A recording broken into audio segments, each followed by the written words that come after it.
After enjoying a refreshing shower, Tessa returns to her dorm room, only to be startled by the presence of a stranger, Hardin. Today marks her first day at college, and her mother and boyfriend, Noah, drove her to school. Upon arriving at the dorm, they meet Tessa's two tattooed roommates. Her mother immediately turns to leave, wanting to arrange a room change for her daughter. However, the girls catch up to her and convince her otherwise. After bidding farewell to her mother and boyfriend, Tessa begins her college life.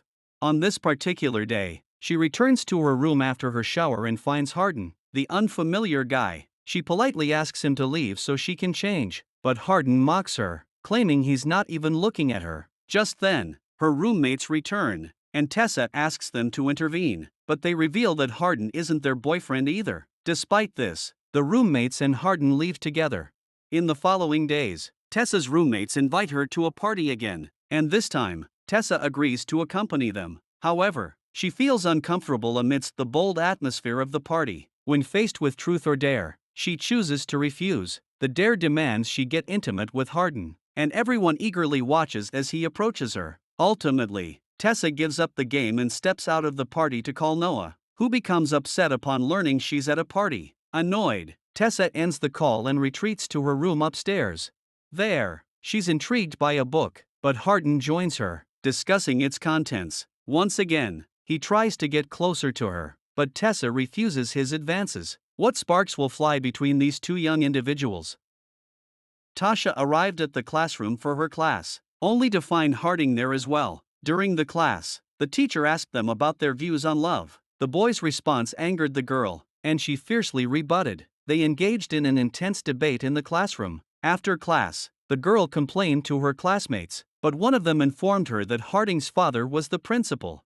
That night, Tasha and her roommate went to get tattoos, and Hardin jokingly invited her along. The girl mentioned her mother wouldn't allow it. Later, they bumped into each other at a cafe. Hardin approached her, expressing his desire to get to know her again and inviting her somewhere. They then drove to a riverside where the lively boy jumped into the water to swim. Persuaded by him, the girl joined him in the water, and they enjoyed the tranquility together. Unknowingly growing closer, they shared a deep kiss on the shore.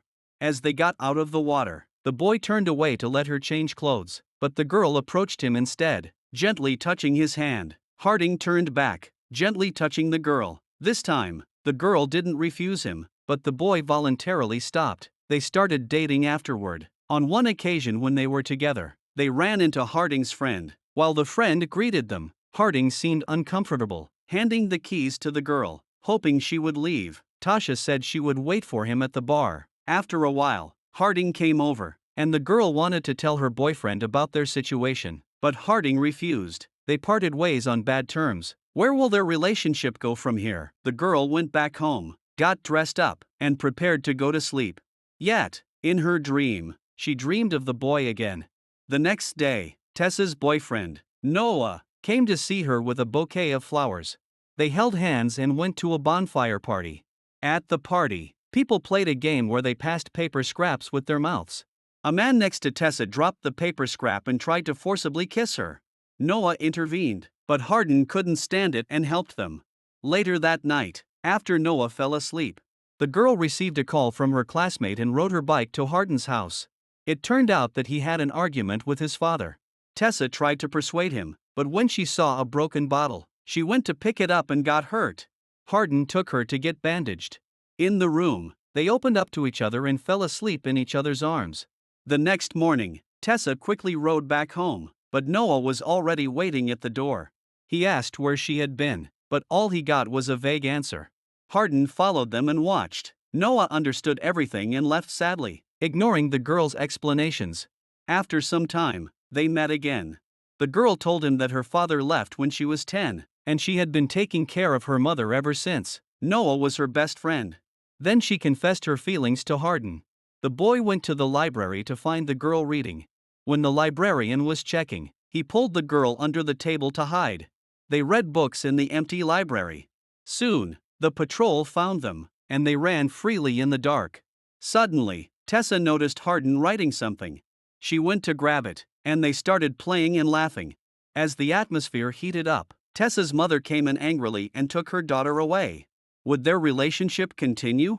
How would Tessa deal with her mother? The woman walked out angrily, followed by her daughter. It turned out that she had caught her daughter with someone else, but the person was not the perfect son-in-law in her eyes. Faced with her mother's interrogation, Tessa did not give in but expressed her dissatisfaction. The angry mother threatened to sever their relationship, leaving behind the words that she would be devastated. Upon learning about Tessa's issues with her mother, her classmates advised her to be careful with Hardin, but Tessa refused to listen. When Hardin learned that Tessa had severed ties with her mother, he took her to a house where they decided to live together. Soon, they spent some sweet moments together, driving on road trips and having picnics in the grass. One day, they visited an aquarium, but Hardin suddenly expressed that he didn't deserve her. The girl firmly stated that her love for him would not change no matter what happened.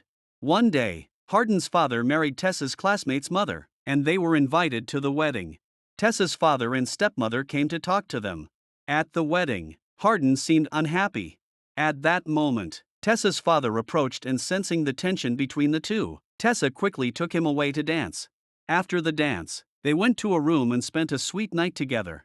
On campus, Tessa was approached by Hardin's friend who said some cryptic words.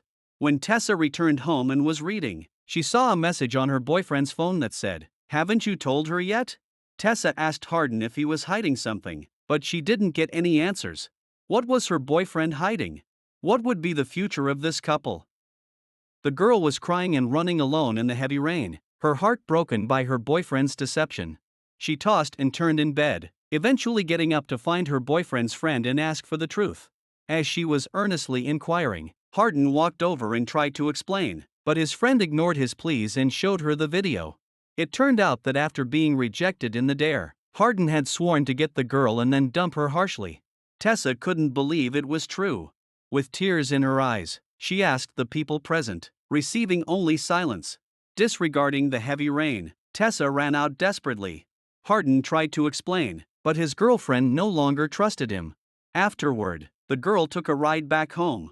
The door opened, and the mother and daughter hugged each other, apologizing and reconciling. Then she found Noah and sincerely apologized, receiving his forgiveness and understanding. Later, Hardin couldn't stop thinking about his girlfriend, while Tessa shifted her focus and applied for job interviews.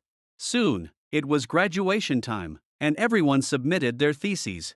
After class, the teacher stopped Tessa and gave her Hardin's assignment, saying it should have been for her. When Tessa opened it, she saw her own photo and Hardin's sincere confession. She went to the lake where they had fallen in love, and Hardin walked up behind her. They sat side by side,